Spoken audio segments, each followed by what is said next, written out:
Alrighty, so what we're looking at here is our next barrel project. So as you can see, this barrel has a bunch of writing on it. Apparently it was chambered in 22 BR, if you can see it there. It's an OBW barrel. It looks like it was cut, chambered, whatever, by Patriot Valley Arms, and it's a 1 in 7 twist.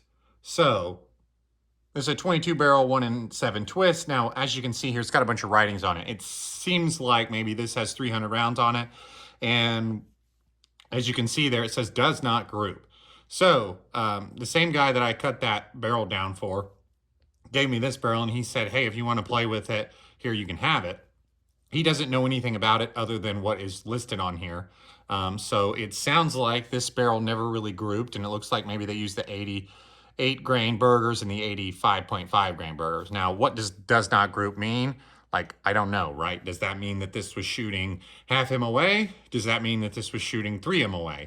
Who knows, right? But what we're gonna do with it, it's a pretty heavy contour. It's probably like, I don't know, like an MTU contour or something like that. It's 26 inches long. And we're gonna cut it down. We're gonna cut the tenon off, and we're gonna rechamber it for 22 GT, and we're gonna go ahead and throw it on the Aero Solus. So in this video, let's see, we're probably just gonna do the tenon work. I'm gonna try to do a good video of the tenon work, kind of like I did the threading, because I haven't done this in a while.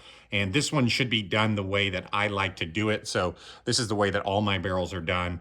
Not the fact that I cut them down, but the fact that the threading and everything like that's gonna be done correctly or the way I like. We will see. Maybe this is a waste of time. Maybe we'll get this done and this won't group, but I don't know. It's an OBW barrel. I think those are good barrels. So I'm guessing we can get it to shoot. I don't know. We'll see. But this is the start of that. So let's go hit the lathe. All right. So as mentioned, we're going to go ahead and part this barrel off. I'm going to part it off right at the end of the threads there. And as you can see, I just have that in 3-jaw chuck with the spider hand tight. Just want to make sure that this is supported. We don't really care if it's indicated or anything like that right now, because we're going to re-indicate it. All right, so I got the barrel parted off, got the barrel set out maybe 1.5 inches here, so we'll have room to work.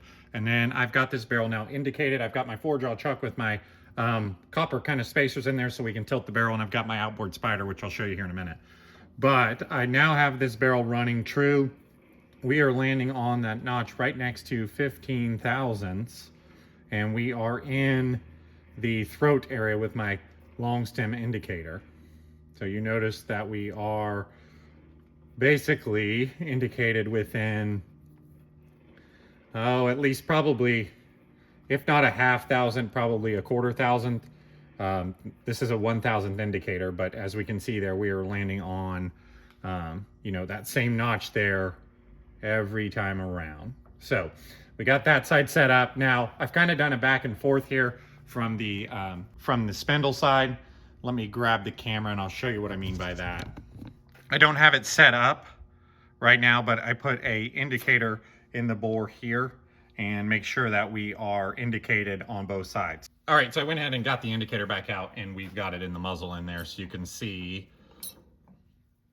that we are running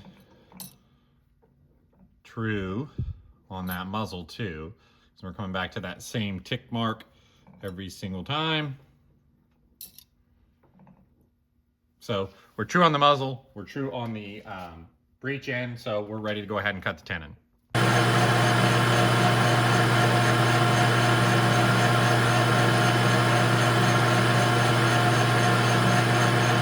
All right, so as we can see here, I have this turned down to 1.0623.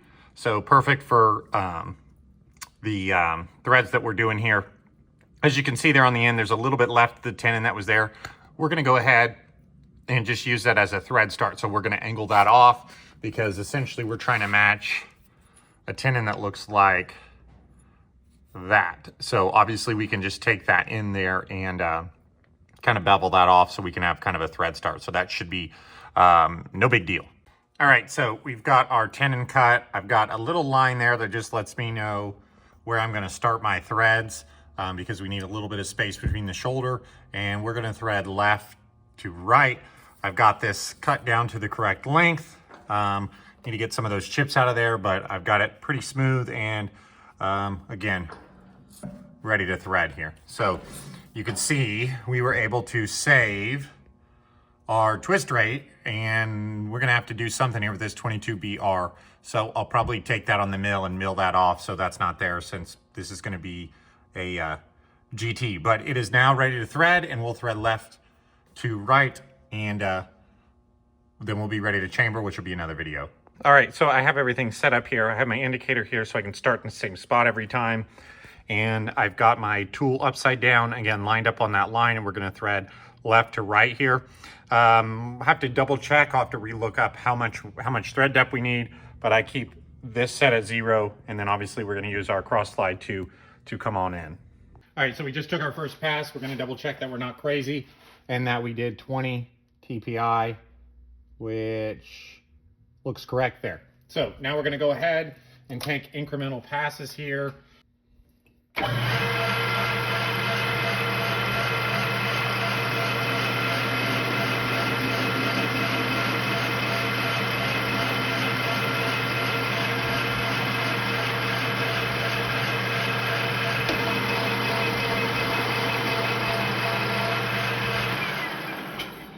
So we're gonna do that process there until we get this thread depth correct. All right, so I took a bunch of passes until I got my action to thread on. Now, the nice thing for me is because I'm only doing this for myself, I don't cut these for other people. I don't need to worry about measuring the thread depth with over wires or anything like that. So basically what I do is make multiple passes. When you get close to your expected depth, you go ahead and test the action. So we have now got this action to where it will spin on nice and smooth. You want it to spin on by hand. You don't want any force to get this thing to shoulder, because you want it to shoulder against the, the shoulder, essentially, right? So now, the interesting thing is, I didn't time this or anything, right? We got a nice snug fit there. And if you notice, our little 7mm is gonna show up. So that's gonna work out nice. And I just kind of did that by luck. So you'll be able to see, whenever you have this gun chambered, you'll be able to see the, well, we're gonna have to fix this caliber deal because it says 22BR and we're gonna do GT. But as you can see, we now have this threaded. Again, threads on by hand. There's no real slop or play in it. You don't need your threads to be super tight. Again, you're gonna thread this up against the shoulder anyway. So we'll spin this back off. And now when my reamer gets here, we'll be ready to ream this. Again, this may be in this video. I haven't really decided yet. But as you can see, our threads, they turned out pretty good, right? Didn't really do any thread relief or anything like that. I've been in a habit of just basically feeding our, that tool in until we get to the right depth and not having a real thread relief. So it's worked well for me so far. Again, these threads turned out really nice. They're nice and smooth. We'll see if I can zoom you in a little bit on those. Right, so as we look there, again, we've got nice smooth threads, got a nice little area to start our threads, and again, we don't really have any real thread relief there, so which you don't need it on this action, so should work just fine.